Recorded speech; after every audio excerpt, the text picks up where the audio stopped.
People all over the colonies to declare our independence from England. Another Virginian, Thomas Jefferson, wrote the initial version of the Declaration. However, other famous Americans such as Ben Franklin and John Adams made their inputs to the Declaration, and on July the 4th, 1776, the final version was read publicly and then presented to the King of England. Ladies and gentlemen, a reading of our Declaration of Independence.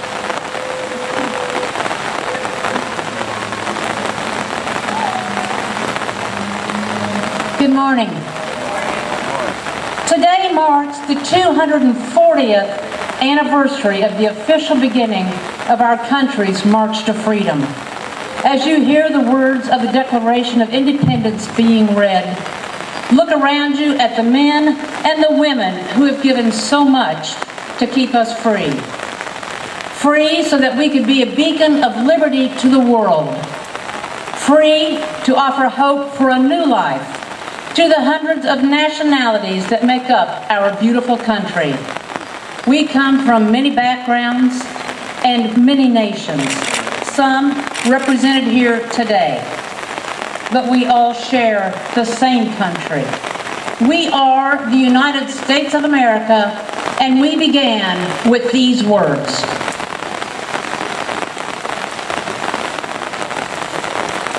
In Congress, July 4th, 1776, unanimous declaration of the 13 United States of America. When in the course of human events it becomes necessary for one people to dissolve the political bands which have connected them with another, and to assume among the powers of the earth the separate and equal station to which the laws of nature and of nature's God entitle them. A decent respect to the opinions of mankind requires that they should declare the causes which impel them to the separation. We hold these truths to be self-evident, that all men are created equal, that they are endowed by their Creator with certain unalienable rights, that among these are life, liberty, and the pursuit of happiness, that to secure these rights, governments are instituted among men, deriving their just powers from the consent of the governed, that whenever any form of government becomes destructive of these ends, it is the right of the people to alter or to abolish it, and to institute new government, laying its foundation on such principles and organizing its powers in such form as to them shall seem most likely to affect their safety and happiness.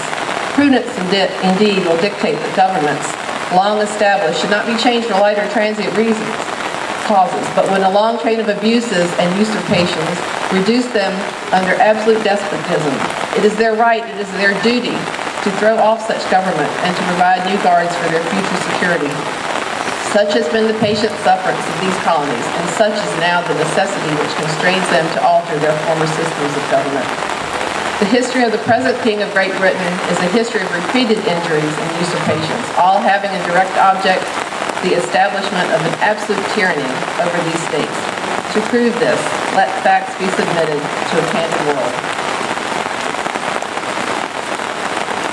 He has forbidden his governors to pass laws of immediate and pressing importance, unless suspended in their operation till his assent should be obtained, and, when so suspended, he has utterly neglected to attend to them.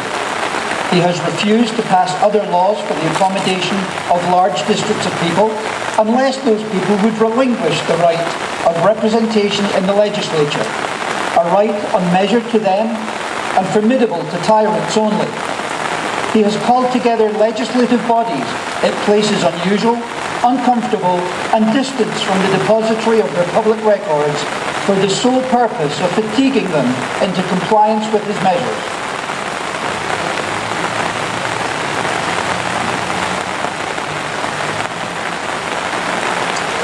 He has dissolved representative houses repeatedly for opposing with manly firmness his invasions on the rights of the people. He has kept among us, in times of peace, standing armies without the consent of our colonial government. He has combined with others to subject us to a rule foreign to our Constitution and not covered our laws, giving his assent to their acts of pretended colonial government.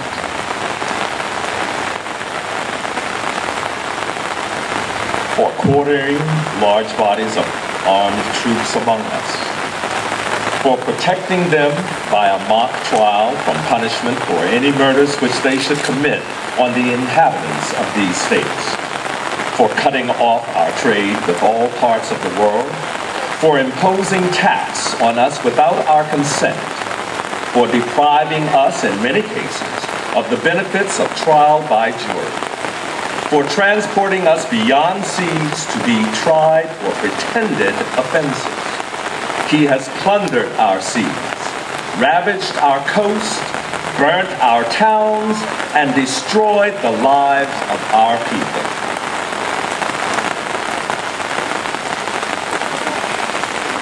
In every stage of these oppressions, we have petitioned for redress in the most humble terms. Our repeated petitions have been answered only by repeated injury. A prince whose character is thus marked by every act which may define a tyrant is unfit to be the ruler of a free people. Nor have we been wanting in attentions to our British brethren. We have warned them from time to time of attempts by their legislature to extend an unwarrantable jurisdiction over us. We have reminded them of the circumstances of our emigration and settlement here.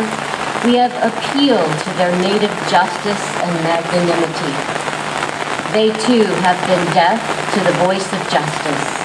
We must therefore acquiesce in the necessity which denounces our separation and hold them, as we hold the rest of mankind, enemies in war, in peace, friends. We therefore, the representatives of the United States of America, do in the name and by the authority of the good people of these colonies, solemnly publish and declare that these united colonies are, and of right, ought to be free and independent states, that they are absolved from all allegiance to the British Crown, and that all political connection between them and the state of Great Britain is and ought to be totally dissolved, and that as free and independent states they have the full power to levy war, conclude peace, contract alliances, establish commerce, and do all other acts and things which independent states may have right to do. And for the support of this declaration, with a firm reliance on the protection of divine providence, we mutually pledge to each other our lives, our fortunes, and our sacred honor.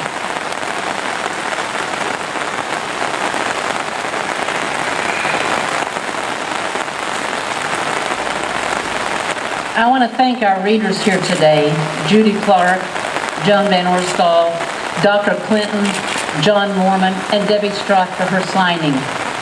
Not only for their readings, but for the representation of their cultural backgrounds, which played and still plays an important part in Virginia's history.